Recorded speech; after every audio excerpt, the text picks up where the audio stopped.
डोडा के भलेसा क्षेत्र से बड़ी खबर यह है कि बांग्लादेश में हिंदुओं पर हो रहे अत्याचारों के खिलाफ जबरदस्त विरोध प्रदर्शन हुआ। सनातन धर्म सभा भलेसा के बैनर तले निकले इस प्रदर्शन में हजारों लोगों ने हिस्सा लिया और बांग्लादेश में हिंदू समुदाय पर हो रही हमलों की कड़ी निंदा की है। प्रदर्शनकारियों ने हाल ही में दीपू दास चंद्रा से जुड़ी निर्मम घटना का जिक्र करते हुए कहा कि ऐसे हमलों से न सिर्फ बांग्लादेश बल्कि पूरी दुनिया के हिंदू समुदाय को झकझोर कर रख दिया है। लोगों ने भारत सरकार से बांग्लादेश के खिलाफ सख्त रुख अपनाने और पीड़ितों को न्याय दिलाने की मांग की है।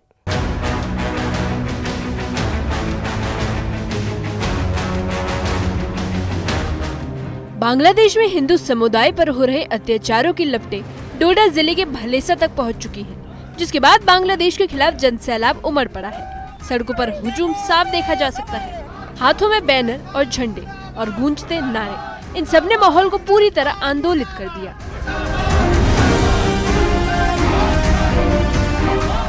सनातन धर्म सभा भलेसा की अगुवाई में निकले गए इस विरोध प्रदर्शन में बड़ी संख्या में लोग शामिल हुए। स्थानीय निवासी, सामाजिक संगठन और युवा सभी एक साथ सड़क पर उतरे। प्रदर्शनकारियों का कहना है कि बांग्लादेश में मंदिरों पर हमले, तोड़फोड़ और हिंसा की घटनाएं लगातार बढ़ती जा रही हैं और हाल ही में दीपू चंद्र दास की मॉब लिंचिंग की घटना ने लोगों के मन में आक्रोश भर दिया है, जिसके खिलाफ भलेसा की धरती से बड़ा संदेश दिया गया।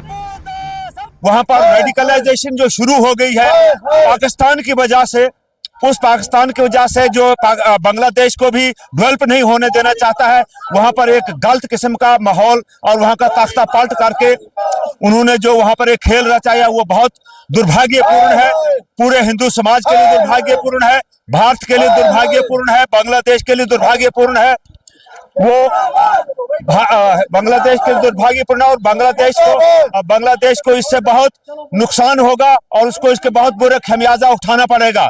हम यहाँ के अपने इस जुलूस से बांग्लादेश को पूरा चेतावनी देते हैं कि अगर उसने ये निर्मम हत्याएं यहाँ पर बंद नहीं की तो उसका बहुत बुरा खमियाजा उसको भुगतना पड़ेगा। प्रदर्शनकारियों ने भारत सरकार से मांग की है कि वो इस मुद्दे को सख्ती से उठाए, बांग्लादेश सरकार पर कूटनीतिक दबाव बनाया जाए और अंतर्राष्ट्रीय मंचों पर हिंदू अल्पसंख्यकों की सुरक्षा का सवाल मजबूती से रखा जाए।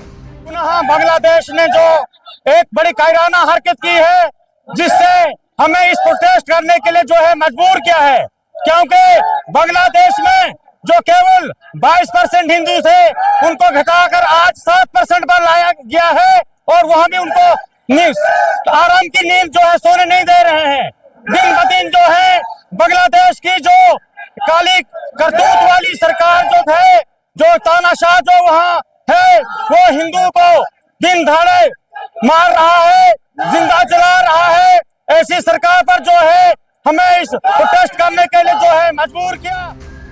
लोगों का कहना है कि ये मामला सिर्फ एक धर्म का नहीं बल्कि इंसानियत का है। किसी भी समुदाय के साथ हिंसा और अत्याचार बर्दाश्त नहीं किया जाएगा। भीड़ के हमलों ने कई परिवारों को तबाह कर दिया और अब चुप रहने का वक्त नहीं रहा। बांग्लादेश अपनी इन हरकतों से बाज नहीं आता है तो यह जुलूस कुछ और प्रदर्शन करने की जो है किस पर आएगा, फिर आगे नहीं आपके चैनल के माध्यम से बोलते कि आगे फिर वो घबराने वाले हम लोग नहीं है। आज वो महाराणा प्रताप की औलादे जिंदा है, शिवाजी मराठा के औलादे जिंदा है। भलेसा डोडा से उठी आवाज अब सीमाओं के पार संदेश दे रही है। बांग्लादेश में रह रहे हिंदू समुदाय की सुरक्षा सुनिश्चित करना सिर्फ एक देश की नहीं बल्कि अंतर्राष्ट्रीय समुदाय की जिम्मेदारी है। अब दुनिया को फैसला करना होगा कि अत्याचार के खिलाफ खड़ा होना है या खामोशी ओढ़ लेनी है।